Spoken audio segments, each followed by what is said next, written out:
प्रकृति के तत्वों का दार्शनिक विश्लेषण करने में लगा रहे, चाहे अहिंसा तथा अशुद्धता के अन्य सिद्धांतों का अभ्यास करे, वेद उच्चार करे, तपस्या करे, संन्यास ग्रहण करे, कुआं खुदवाने, वृक्ष लगवाने तथा जनता के अन्य कल्याण कार्यों को संपन्न करे, चाहे दान दे, कठिन व्रत करे, देवताओं की पूजा करे, गुहा मंत्रों का उच्चारण करे, तीर्थ स्थानों में जाए या छोटे बड़े अनुशासनात्मक आदेशों को स्वीकार करे, किंतु इन सब कार्यों को संपन्न करके भी कोई मुझे अपने वश में नहीं कर सकता। बच्चों बैठ जाओ। तो क्या कह रहे हैं यहाँ पे भगवान, हम कितने भी कठिन तपस्याएं कर लें, कितने भी दान कर लें, कितनी भी योग साधना कर ले, अष्टांग योग कर ले, कुछ भी कर ले, मंत्रों का उच्चारण कर ले, कुछ भी कर ले, तो भगवान को अपने वश में नहीं कर सकते। तो भगवान कैसे वश में होते हैं? शुद्ध भक्ति से।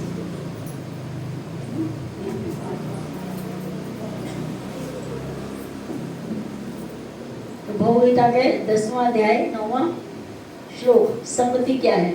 तो भगवान क्या कह रहे हैं? संगति क्या है? मच्चितं मतिगतप्राणा मोदयन्ते परस्परं कथयन्तश्च मां नित्यं तुष्यन्ति च रमन्ति च। धन्यवाद।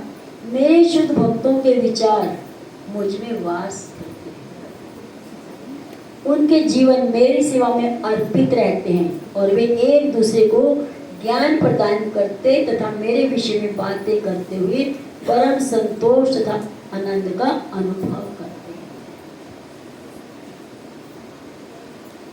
तो संगति का अर्थ क्या है? वैसे एक नॉर्मल वे में आप क्या सोचोगे, क्या है संगति का अर्थ? आपस में बातें करना,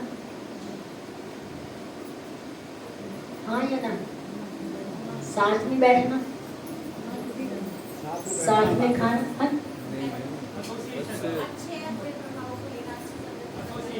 हाँ,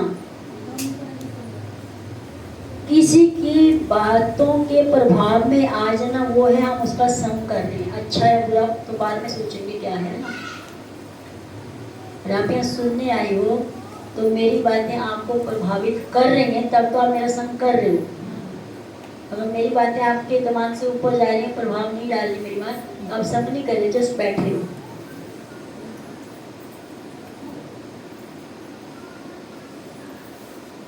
पर फिर भी भक्तों का अगर हम संग करें तो धीरे धीरे धीरे धीरे वो आदत पड़ जाएगी, तो संग का प्रभाव भी आ जाएगा। जैसे कि कोई शराबी है तो आप शराबी के साथ बैठेंगे तो आप शराब तो नहीं पी रहे, लोग क्या बोलेंगे?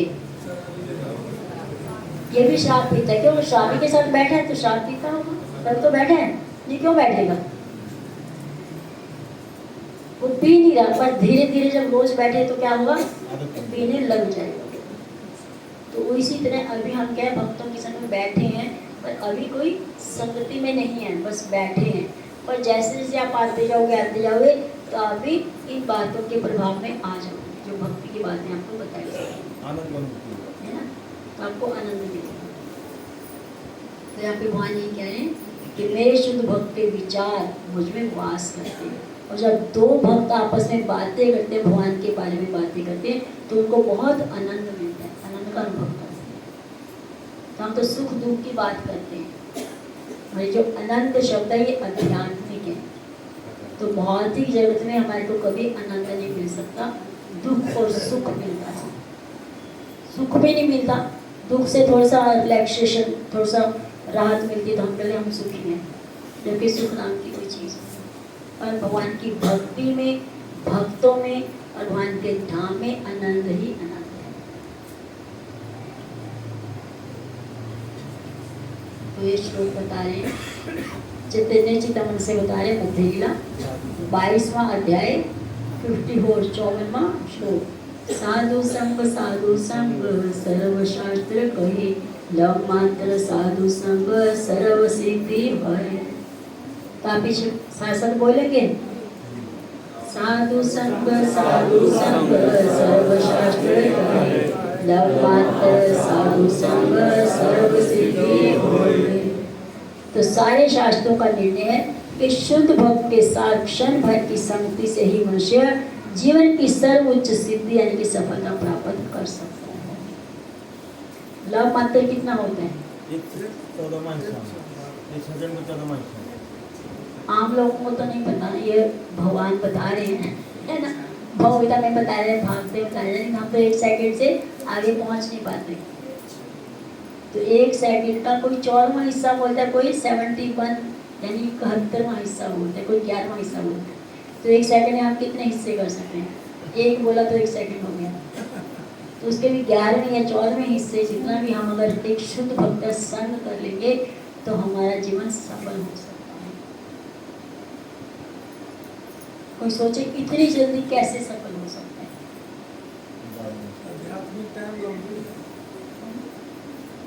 कहते शुद्ध भक्त दर्शन मात्र से ही हमारे जीवन का उद्धार होता है। दर्शन मात्र से गंगा में आप जाना है, पैसे खर्च करने हैं, स्नान करना है, फिर वापस आना है और शरीर को कष्ट दें, तब कहीं जाकर गंगा जी शुद्ध करेंगे, वो भी शरीर को।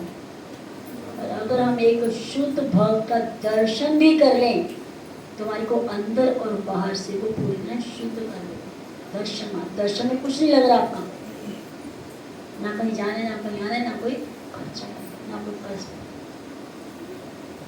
जो शुद्ध भक्त है वो क्या है? चलते फिरते तीर्थ स्थान है। वो जहाँ भी जाएंगे वो तीर्थ स्थान बन जाएगा, कि वो खुद तीर्थ है। वो जहाँ जाएंगे वो तीर्थ स्थान बन जाएगा। तो इसलिए वैष्णव के दर्शन करने चाहिए, शुद्ध भक्तों के दर्शन करने चाहिए। तो शुद्ध भक्त की संगति से हृदय परिवर्तन हो जाता है। तो यहाँ पे पहले और बाद में बताया गया, मृगराज की स्टोरी बता रहे। मृगराज क्या है? शिकारी है।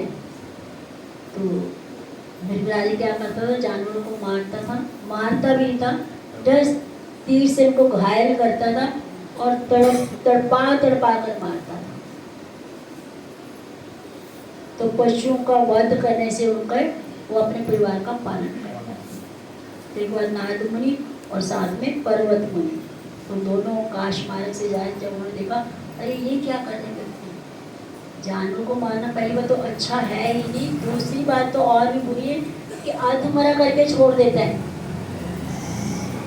तो कितना कष्ट है इन लोगों को। कहते किसी को मार दे तो ठीक है, चलो उस समय कष्ट खत्म हो गए, पर कोई हमारे को आधा मरा आधा जीवित छोड़ दे, पता नहीं कब तक हम जीवित रहेंगे, तो कितना तड़पेंगे, कितना कष्ट है। तो मृगराज यही करता था। जब नारद मुनि ने देखा तो वो नीचे आए, तो उनको पूछा, आप इन जानवरों क्यों मारते हो? कहते मारूंगा तो क्या करूँगा, तो जीवन यापन मेरा कैसे होगा?